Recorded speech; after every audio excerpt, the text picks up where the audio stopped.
You want to go first? I'll let you go first. Well,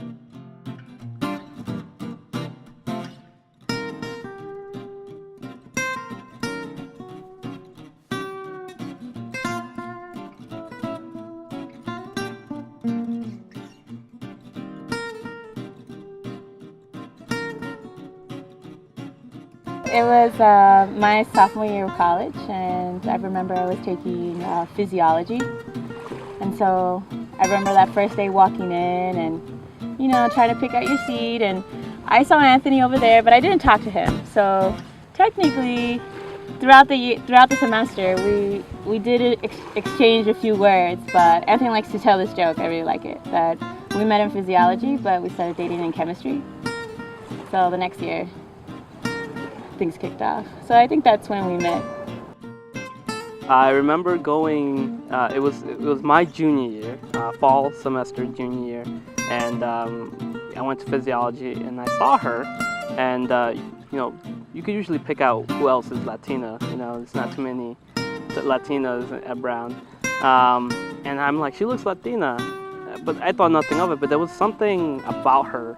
And to this day, I don't know what it is. I tell all the time, it wasn't that like I was like physically attracted to her, although I am now. But it was something else, and it was just weird. It was something like that made me want to get to know her. Turns out that one of my buddies like knew of her, and I think the first time I talked to her, one of the buddy next to me,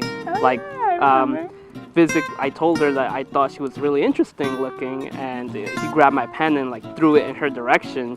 I remember that. And then she picked up the pen and gave it to me, and I was like, oh, thank you. My name's Anthony, by the way. So that was the first time we met. Yeah, way better memory than I.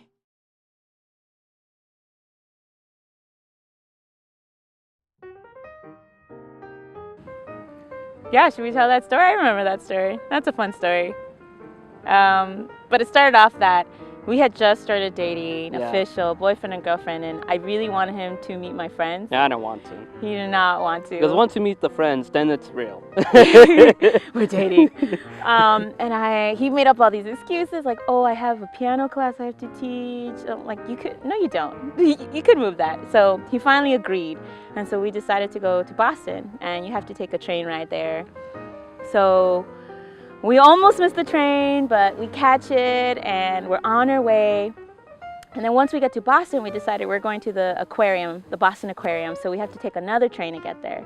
And so we board, and we're going along, and all of a sudden you smell the smoke.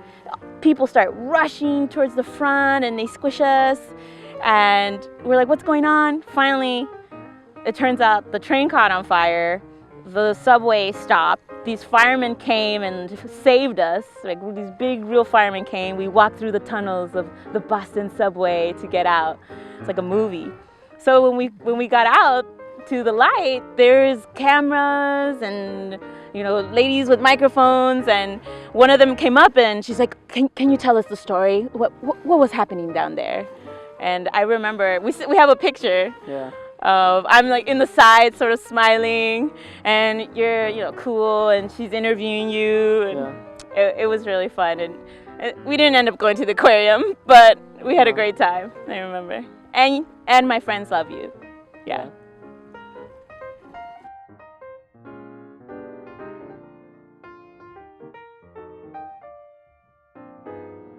I'm gonna definitely let you handle this one.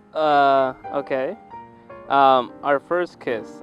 I was doing comedy at the time, and I invited her to one of my comedy shows. And after the comedy show, a whole bunch of us, we were just outside talking, and little by little people started, dispersing. And it just got to me and her, and I could tell like she was lingering. Why, I didn't know, because she had already friend-zoned me earlier. I wasn't being smooth? What? So I didn't think like anything. I was just like, okay. And then like I finally said like, oh, I'm gonna go home, and she mentioned like, oh, I don't think I'm gonna be doing anything. So, being the guy that I am, I knew that meant like, she wanted to hang out, but like I still didn't know why, because I'm like, she already told me I'm just her friend. So So I was like, all right, fine. You want to go back to my dorm and watch a movie or something? She was like, yeah, sure. So we ended up watching Avatar, I think. Yes, love that movie. And then after the movie ended, you know, we were talking and we were like, you know, up late talking and laughing, and I remember saying something like, you know, something about an Eskimo kiss, and she was like, oh, what's that? And I said, oh, can I show you? Let me show you. And so I gave her an Eskimo kiss. And it's when like you touch somebody else's nose with your nose. And I said, you know, I heard once that if a girl lets you give her an Eskimo kiss, that means she likes you. And then she was like, oh yeah? I was like, yeah. And then I gave her a kiss. So. Yeah. Yeah, so yeah, so some backtrack of the friend zone. Yeah, I remember that day you invited me to your show, and so at that point, I know I had friend zoned you. I said, I don't want to be in a relationship, so I'm going to tell him really quick, though, oh, you're such a great friend. But then as, you know, time went on, I said, what have I done? This is such a great guy, so how do I unfriend him? And so I went to that show, and I lingered in the end, me thinking I'm being really smooth. And I remember being pretty obvious, like trying to give him big hints, sort of, oh, I have nothing to do this evening. It's gonna be so boring. I wish I had something to do. And he got the hint. I mean, it's pretty obvious. And yeah, we went and we saw Avatar, and definitely wanted that Eskimo kiss, so didn't object.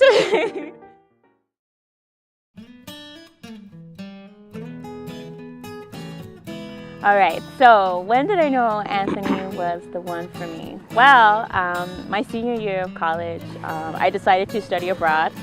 And so I decided to do a program in Australia. And so I went to Australia for a full, I think it was 4 months. And I remember, you know, this trip was one of the most amazing trips, you know, of my life. And you're in Australia, you're in a different country, you're meeting all these people, you're doing all these amazing things. But I remember, you know, every day thinking of Anthony and thinking of, I wish he was here, or he would have thought that was funny, or he would have said this, or he would have liked this. And, you know, for me, that was something really big, that all I can think of was this man while I'm, you know, across the world in a different country that's so beautiful. And I think what really sealed the deal for me is I did a 5-week internship on an island called Lizard Island. And my internship was snorkeling in the crystal waters of, you know, the Pacific Ocean. And it was amazing, like I said, amazing time, amazing experience. But what I would look forward to every day was staying up till the middle of the night so I can talk for like 10, 15 minutes with Anthony, because there was one phone on the island and it was pretty popular during the day. And I had to buy a calling card and, you know, stay up really late because the time difference was so much. So yes, such a big time difference. And I remember staying up and looking forward to my call with Anthony and telling him about all the things that I was doing. And, you know, there was just no one like him in the world. I felt like I was exploring the world and no one compared to him. And that's when I knew this is my guy. What a catch I had.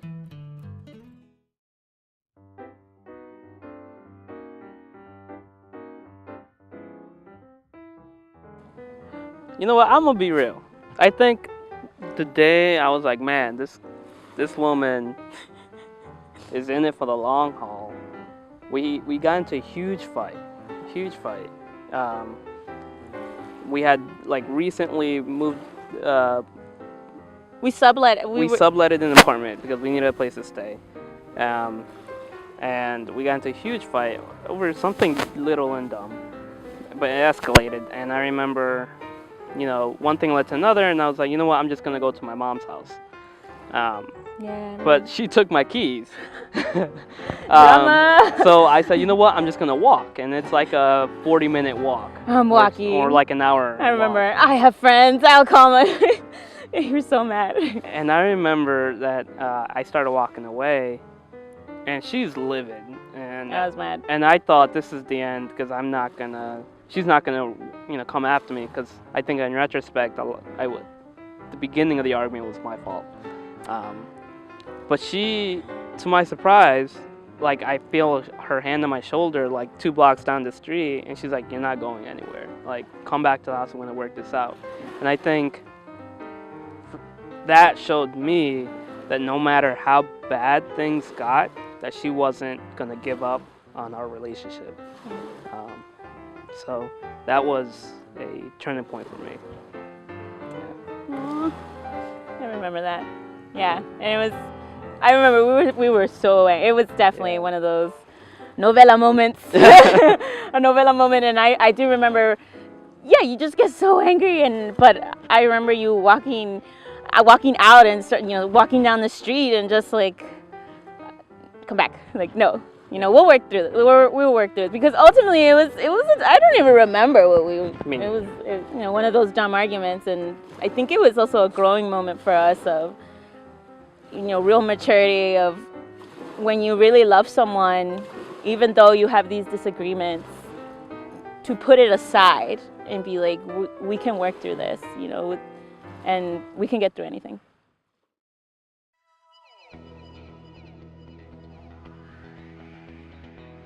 You go first. Okay. I want to hear this. What do I love about Anthony? Who you been? I said everything. What do you love about everything? Honestly, I think it's so hard to put into words, but I've never met anyone that just is so loving and so selfless with their love. And and with all your family, the way you treat your siblings, the way you treat your mother, the way you treat your father, it's just always with this love and caringness that is so genuine. And I know that's how you love me. And I know sometimes we joke that I'm severely unromantic. Joke. Okay, the truth is, I'm severely unromantic sometimes, and yet but you're full of it, and I love that, because you balance me out, and I always feel so safe with you that you'll take care of me, and you're always on my side. You always find a way to make me laugh.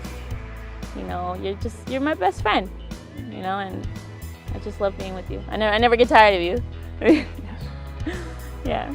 So I think those are the main things I love about you, and your looks, because you're just too sexy sometimes. I can't tell she's being sarcastic. No. All right, my turn. Yeah. Okay. I think there's a lot of things I love about Iliana, but I think if I could sum it up in a few minutes, I always come back to this one story, or she had never seen fireworks in her life. How? I don't know. But she had never seen... I've seen them, but I grew up in Los Angeles, and they're illegal there, and the ones that go up in the sky and explode, like, you can't just buy them, and they're, so you have to go to Disneyland, but Disneyland, it's very expensive. I grew up very humbly, and I don't know, it just never happened. It was just... So long story short, she's never seen a fireworks show.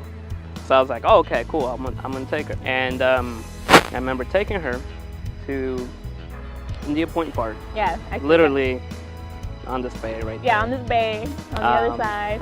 Yeah. And I remember the joy that she displayed just watching simple fireworks. They were amazing. I've never seen any. They were so big and in your face. But I think, like I said, I think she has this childlike joy whenever she experiences joy, and it's pure. That's what it is.